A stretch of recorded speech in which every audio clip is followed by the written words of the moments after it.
Hello, guys, and guess where I'm reporting? I'm reporting from Romania.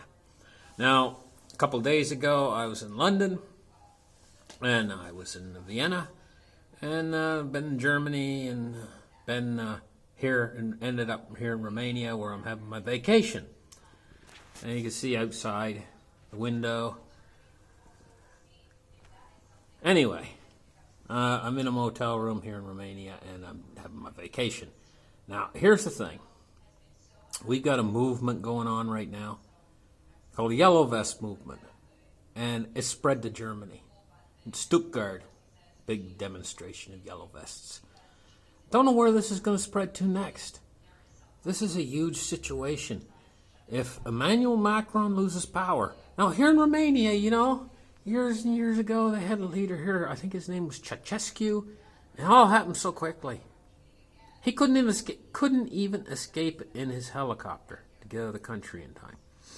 Well, we got a situation happening in France right now, and this situation is an ongoing situation. It's spreading to Germany now. It's already in England, and a lot of other countries as well. This is like a chain. The European Union is like a chain, and if Emmanuel Macron loses power, he's the weakest link in that chain. The chain will break. And then the movement, let's just face it, let's get down to the nitty-gritty. The movement wants Emmanuel Macron gone. Okay?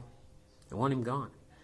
And if they succeed and he steps down, so they have to now, because that's the link, they have to keep him in power.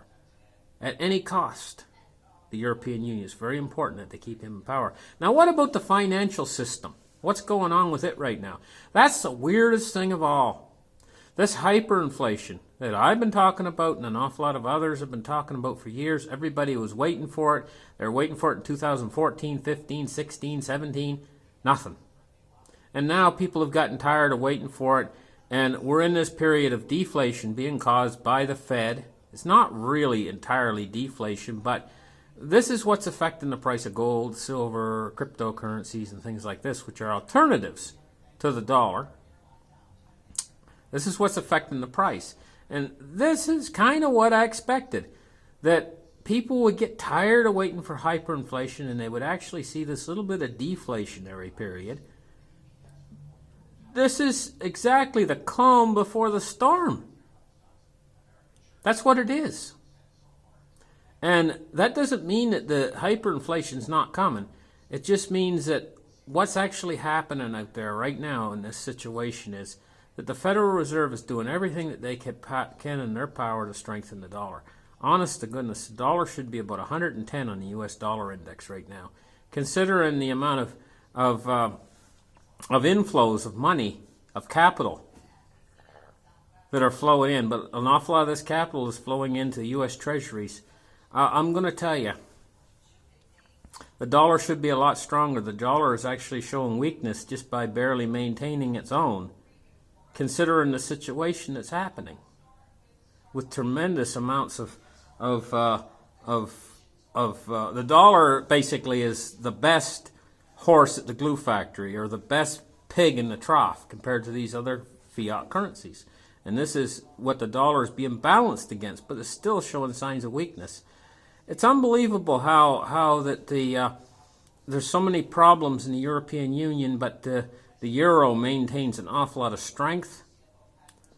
I think there's hyperinflation coming big time around the corner, and as we're getting this close, there seems like there's people are more interested in the hyperinflation. Back when we were a lot further away from it. Now that we're almost on the precipice of it actually happening, people have lost interest in it. And they don't think it's going to ever happen. And we've had tremors in the markets. These tremors are pointing toward a fall in the markets that's coming. And what's the Federal Reserve going to do? They're going to back off the pedal. They have backed off using words so far, but they're going to back off with actions. They're going to have to. And when they do, we're going to see the demise of the dollar. But we got an awful lot of other problems in the world. Over here in Europe, for one, it almost, the thing is the situation could spiral out of control so fast, I might not even be able to get a flight home. Anyway, I'm not going to worry. Why worry, you know? Worry only causes stress, and stress gives you ulcers or whatever, you know, so why worry? Anyway, I'm going to have fun over here while I'm over here and try to enjoy myself on my little vacation. And then when I come back home, I'll be doing more reports for you guys. So I really appreciate my audience out there. I appreciate YouTube for giving me the ability to reach my audience as a tool to use for an ability, and giving me the ability to reach probably what I would consider the greatest audience a man could ever have. I really appreciate my viewers out there.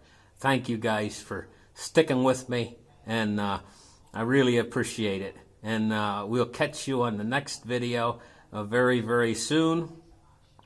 What else have I got to say other than this movement is spreading, called the Yellow Vest movement, and I don't really see it going away anytime soon. I can see it spreading even bigger as problems get worse.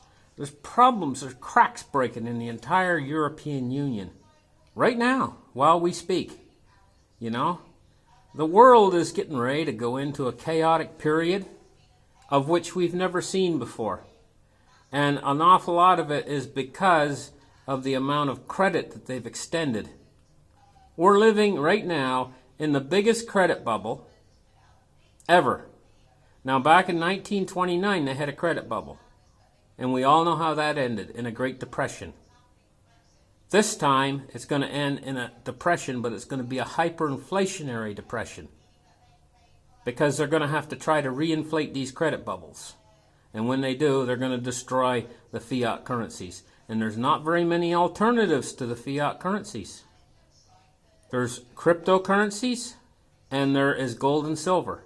And these alternatives are going to just explode in value once this situation comes to a head.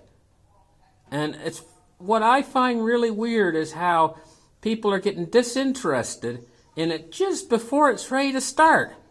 They were interested in it a couple of years ago, more interested in it than they are now. It's like they've got tired of waiting and waiting and waiting for this to happen, and they've got disillusioned at this point, just when it's almost ready to start. I find that an interesting phenomenon. Thank you guys for listening to my report, and bye-bye from Romania.